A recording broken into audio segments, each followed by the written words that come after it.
Pastor Nick here, and I want to just say a good and wonderful morning it is. It's beautiful weather, and over the next couple of weeks, we will be working through this concept of divine disruption. Now, what we're dealing with this pandemic, it's not just an interruption, it's a disruption. And Max has said this before. An interruption is just a pause. It's something that kind of just causes us to stop for a moment. A disruption is something that causes us to change the way we are doing or we are operating. And we are going to be looking at the story of Joseph and following this concept of this divine disruption. So for this morning, I'm going to be going over verses, it's out of Genesis chapter 37, and these are verses 18 through 20 and 25 through 28. And they say, "They saw him from afar, and before he came near to them, they conspired against him to kill him. They said to one another, 'Here comes this dreamer. Come now, let us kill him and throw him into one of the pits. Then we will say that a fierce animal has devoured him, and we will see that what will become of his dreams.'" Then verse 25. "Then they sat down to eat, and looking up they saw a caravan of Ishmaelites coming from Gilead, with their camels bearing gum, balm, and myrrh. on their way to carry it down to Egypt. Then Judah said to his brothers, "What profit is it if we kill our brother and conceal his blood? Come, let us sell him to the Ishmaelites, and not our hand be upon him, for he is our brother, our own flesh." And his brothers listened to him. Then Midianite traders passed by, and they drew Joseph up and lifted him out of the pit, and sold him to the Ishmaelites for 20 shekels of silver. They took Joseph to Egypt. So, this morning, I'm going to be speaking on a disruption of loss. Loss can be really interpreted in many different ways. I mean, there's losses of loved ones, losses of jobs, losses of really character. So this morning, though, looking at Joseph, all the things that he lost, they tore his cloak. They took it from him. And now the meaning of his cloak, really, it speaks to the favoritism that Jacob had for him. That meaning of the cloak it's the authority being placed upon Joseph's shoulders. So here's Joseph. A loss of authority, really. A loss of comfort from his father's favoritism, because now he's finds himself away from his family. It's a loss of security. Being from a well-off family in a way, now he finds himself as a slave, not knowing what will be in store for him for tomorrow. But what's clearly a loss of family in general, a betrayal of brothers, a loss of father, a loss of all of that that encompasses what family means. And it's a loss of freedom. I mean, strictly going into slavery is simply not having that freedom anymore. He finds himself in this situation completely changed from what he used to know what his life was, what his reality was. And it's also a loss of identity. Used to be the favorite son. Used to have that power. Used to have that authority, that recognition. Now he's on the lowest of lows.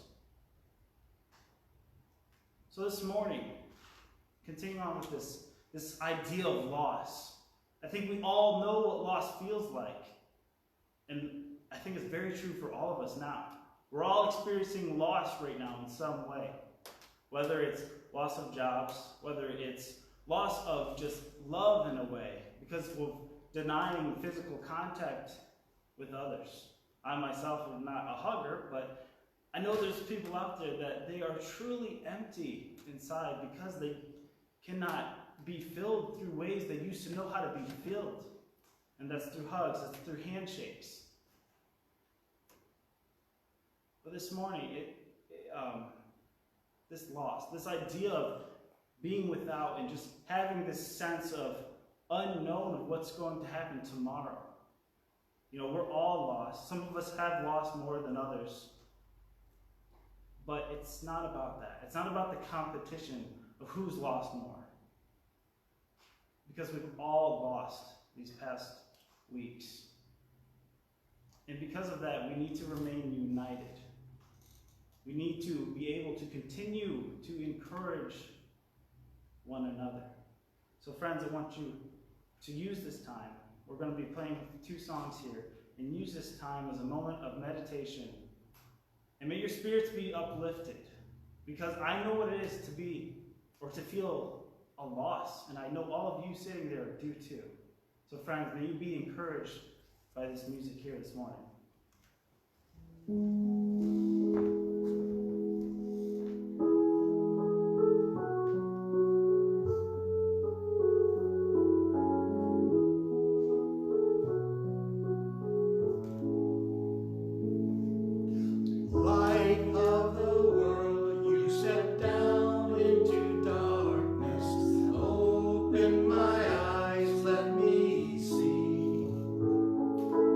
Beauty that made this heart.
jumping back to Joseph, let us put ourselves in his place for a little bit.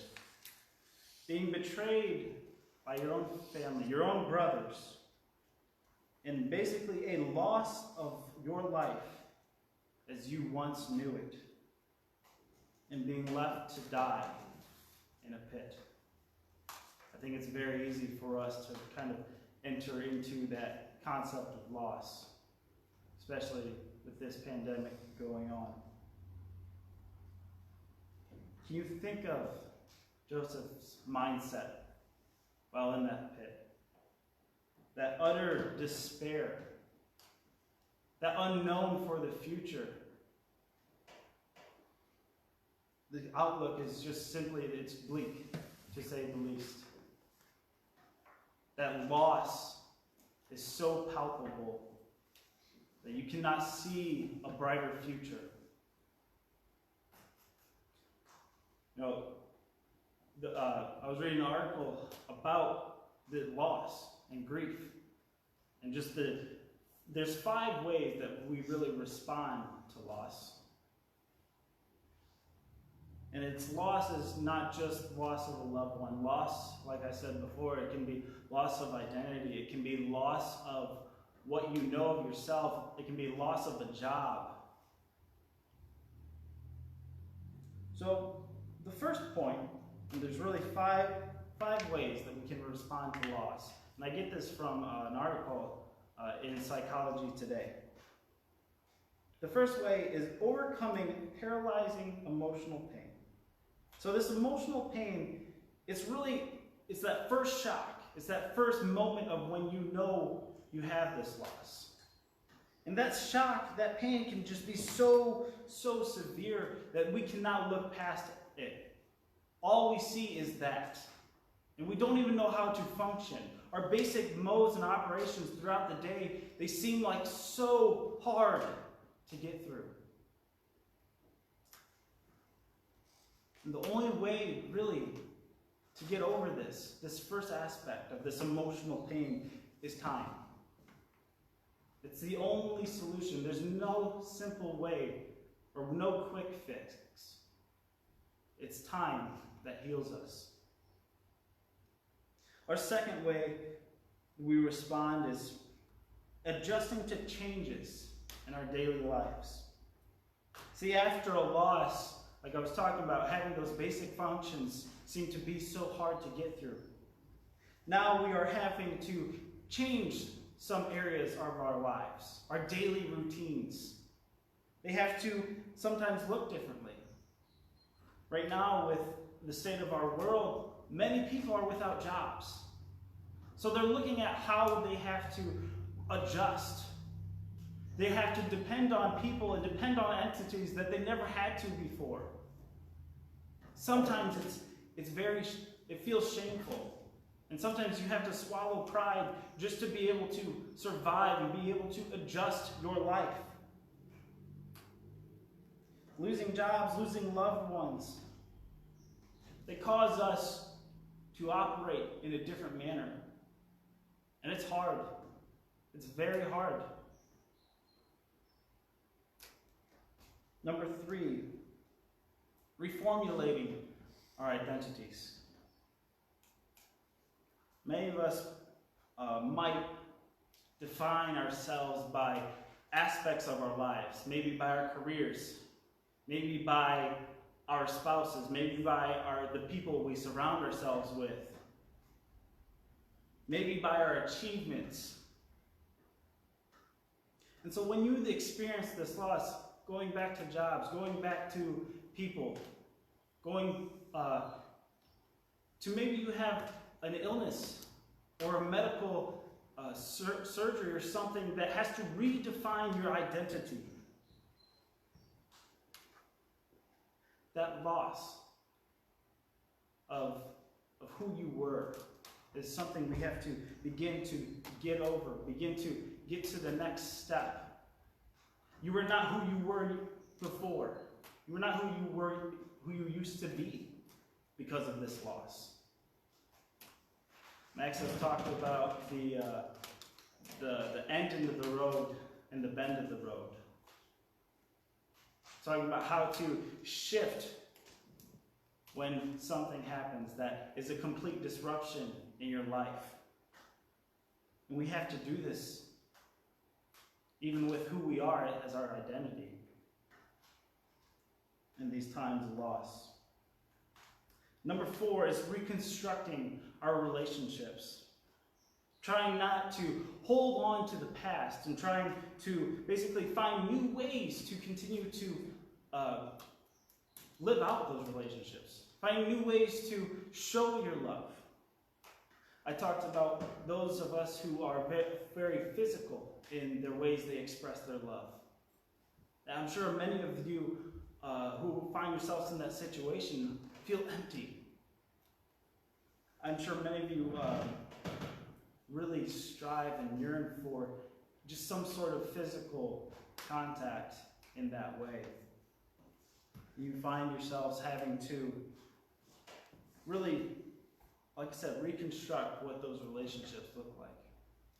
Throughout these past couple of weeks, we've been doing all of our meetings have truly been through online, using the Zoom website. And mind you, it's necessary, and I'm sure some of us do not like it, but it's truly having to cope, really. It's having to really try to figure out how to live where we are right now.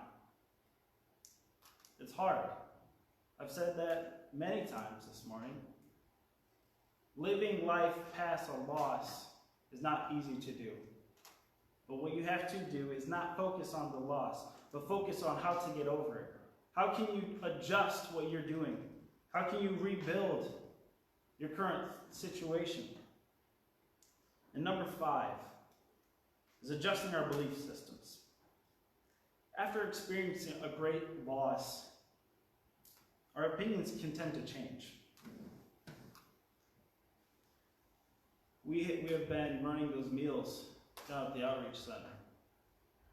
And I believe those meals have shown me, and maybe some of you, but it's shown me just what is truly important.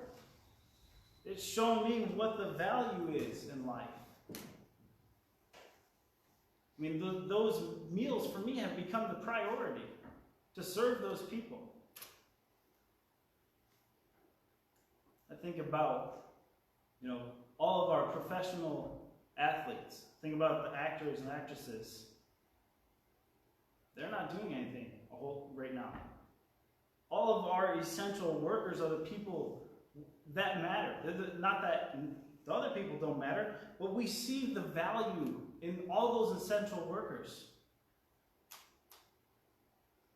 So when we experience that loss, like I said, we are a loss of that entertainment world. We're a loss of those professional athletes.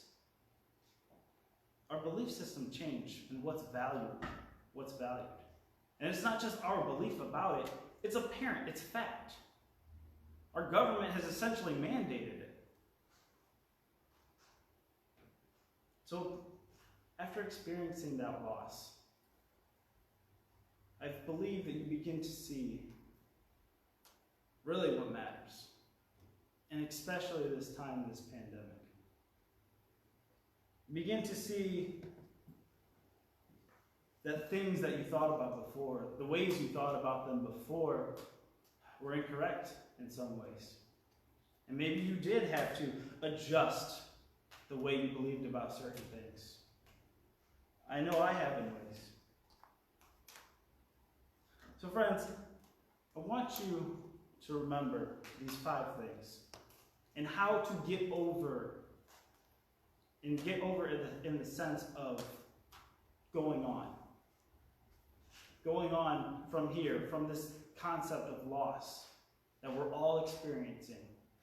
How to get over the hurdle and how to get to something new and something better. So friends, I want you to think on that and meditate on that as we listen to our next piece of music.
Friends, we are so glad and blessed and praised that you have joined us here this morning.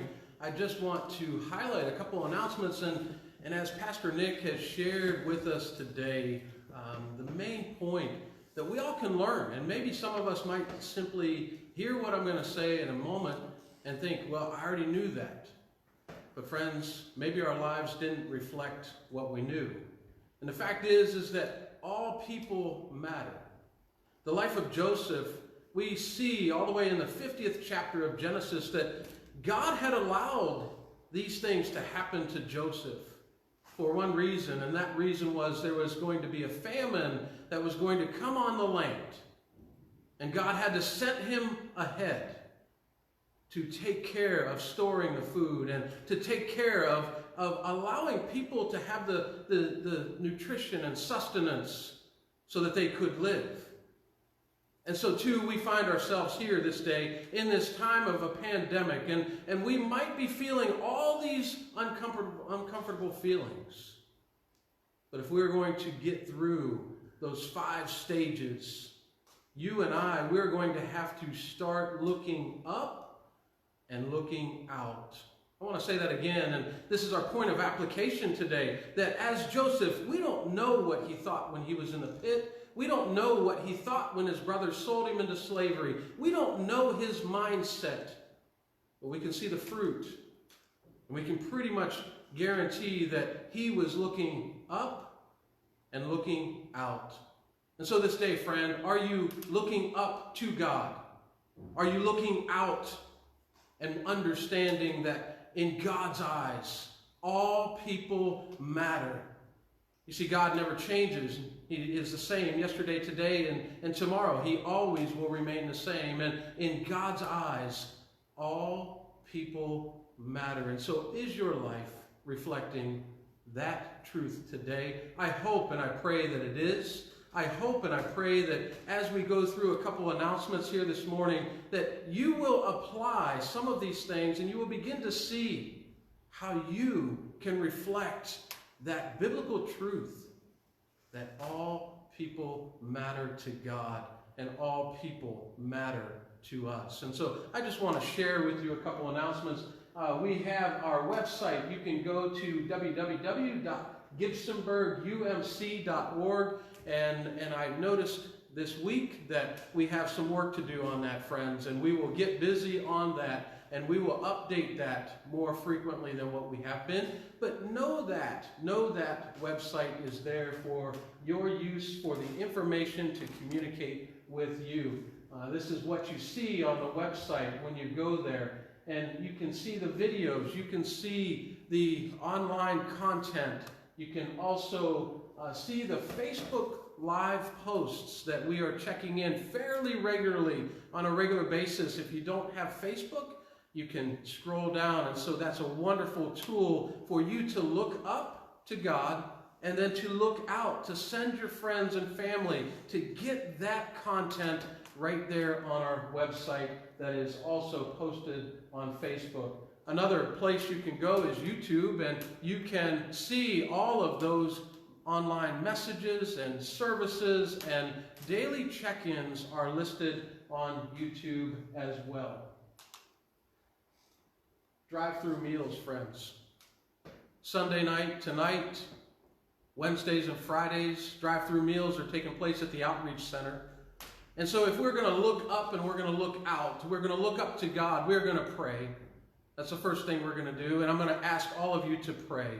Not only for the drive-through meals, but we're going to ask that you pray for your neighbors, to pray for those that are struggling, to pray for those that are isolated today. Pray for our world. Pray for our government leaders. Pray for all those making decisions. Pray for our brothers and sisters in Christ.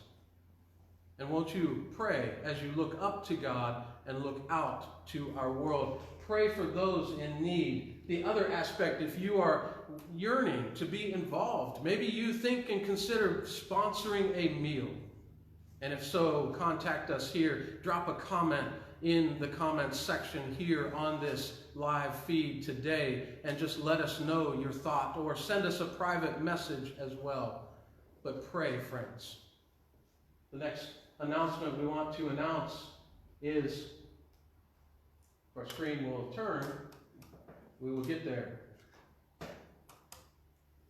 Friends, this is our Facebook page, and if you're watching live here, you already have been on this page, and so just check out the daily content on a regular basis, and may it hope and help you to look up and to look out. And friends, we are just asking that not only that you pray, but that you reach out to others, that you share this video, share the daily check-ins, and pick up the phone. We are starting a calling ministry here at Gibsonburg UMC. If you would like to be a part of that calling ministry, drop a note in the comments and we can get you plugged in as well. There is also a drive-by ministry, music ministry, that is in the workings of being formed. If you have music abilities and talents, friends, drop us a comment and say, I'm interested in being a part of that ministry to bless those that need to be blessed. And so, friends, as we understand, all people matter to God and to us.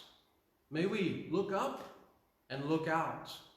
The ways that we can look up and look out is we can pray, we can reach out, we can get involved by the calling ministry, the music ministry that is beginning to form here, all while keeping social distancing guidelines and staying safe and healthy. And the last thing that you can do is you can give, and we want to say a hearty thank you to the response. For those of you who have been faithful in your giving, you can give a couple different ways. You can go to our website and you can donate and give your tithes and offerings online, or you can mail in your check to the church office at 200 East Madison, Gibsonburg, Ohio. And so, friend, as we travel these days, may you live the fact and biblical truth that all people matter to God. And may your life be a life that looks up to God and reaches out to this world. May you be blessed. We're going to sing another song as we close our service here this morning. So, Cleve.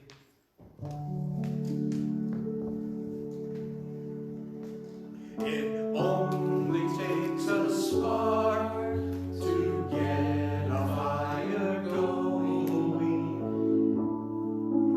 and soon all those around can warm up in its glowing. That's how it is with God's love. Once you experience it, you spread His love to everyone you want to pass it on.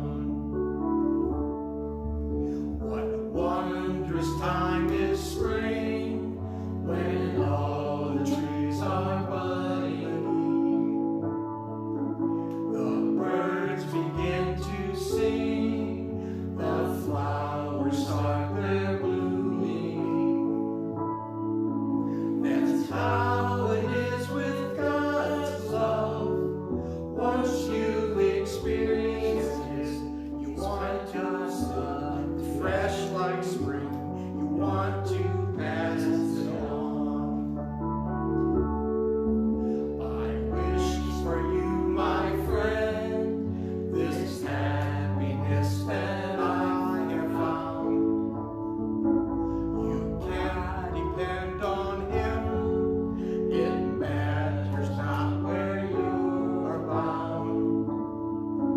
I'll shout it from the mountaintop. I want the world to know the Lord of love has come to me. I want to pass it on. And so, friend, as we conclude this live feed of worship here this Sunday, May the 3rd, we want to encourage you to truly to pass it on, to pass on God's love. And in so doing, recognize that your life will reflect that all people matter to God and they matter to you. And so, friend, as you go, pick up the phone, call someone, send a text. It doesn't take long. Write a card, drop it in the mail. But pass on the love of God that He has given to you and to me. Pass that on, friend. And as we travel through this difficult days ahead, won't you continue to look to God and look out to others? May God richly bless you and keep you, and may you stay safe and healthy, my friends. God's blessings to you all.